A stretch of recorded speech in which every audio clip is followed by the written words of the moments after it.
is Reinette, and I run Studio ROUX. I say run, it's really just me. But I do some graphic design, set design, and branding on the side.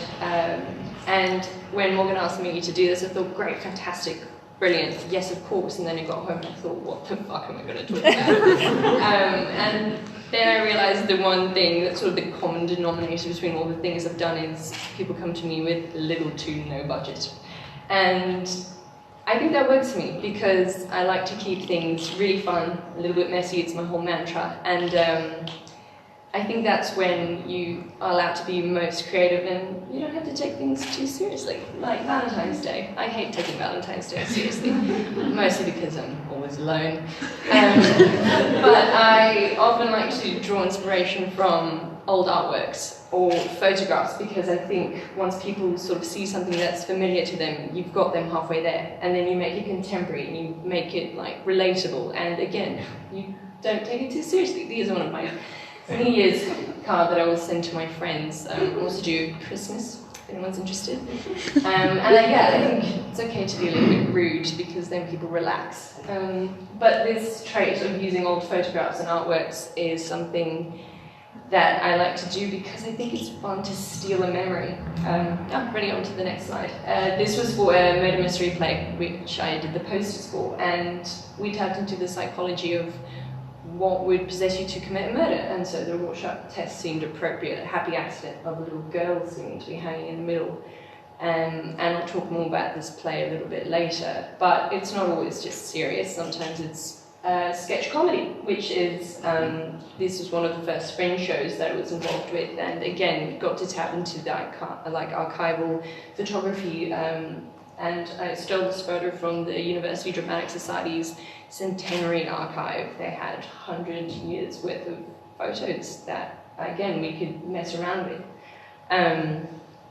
And a fun opportunity came around when a friend came to me and said, I'm doing a play at Fringe, I've got a $100 budget, and it's about the weekend that Mary Shelley wrote Frankenstein. And so that, one of the design challenges that we came across was somewhere in the script it said a piano was required, and this play took place on a lake in Mundaring.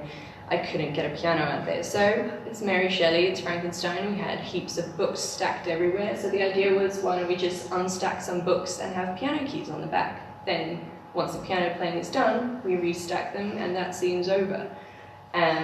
So that's just one of the ways we tackled that issue.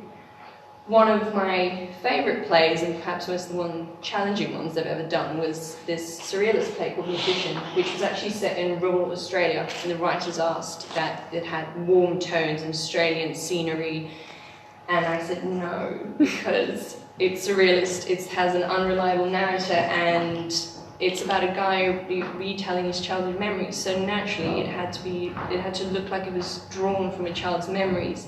And the walls had to be coming down as the story and his sort of unreliable narration just deteriorated and his world came crashing down. We did manage to bring the warm tones in with the lighting, due to fantastic lighting designer. And the funniest part was in sort of Act 2 when I read that there was a beached whale in the middle of this Australian suburb. And we didn't have the budget or the space for a beached whale, so I drew one up, we animated it, and we projected it onto stage. And that's when things sort of started to take off for me in terms of thinking outside of the box. Something we had to do with this, again, aforementioned murder mystery, where the director had about 10 scenes occurring on one stage, and we had a very tiny stage crew. So we had walls opening up, stages being, like scenes being pushed out, and once it came to like using props and stuff, I asked my parents if I could put half of the house on stage, and that's exactly what we did. We just cluttered it and painted everything black so no one would notice.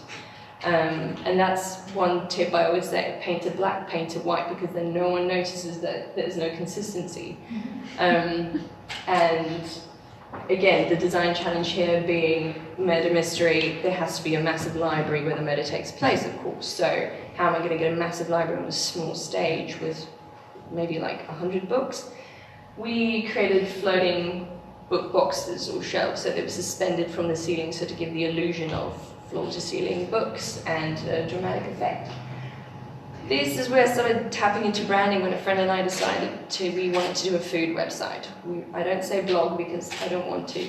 And we got frustrated with reading a paragraph online, like the food was good, the food was bad. We were like, but what about the experience? What about the atmosphere? What about the details of the ceiling that was kept, you know, from the old building? And we started weateit.com, which our mantra is serious fun, because we had to decide on our identity before we'd even done it. So that was what I liked about the branding, is like assisting people, in this case, yes, myself, once again, team of one, in creating an identity and sort of predicting where we're going to go with this. And we kept this serious fun concept on our website we got photos done professionally, but then I couldn't resist the urge to draw over them. And like, again, not taking them too seriously.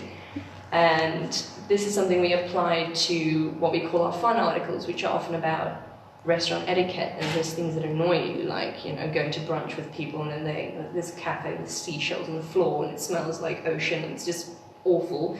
And that's what the fun article's about, and the way we wanted to brand those was to have sketches that looked like they were done in the moment and on the napkin at the restaurant. Just no editing. The photos are edited, but only on my iPhone, just like, we don't have proper photography or anything. It's me holding the phone, my business partner holding the flash, and then me like sitting drunkenly on the train home, like editing it on an app.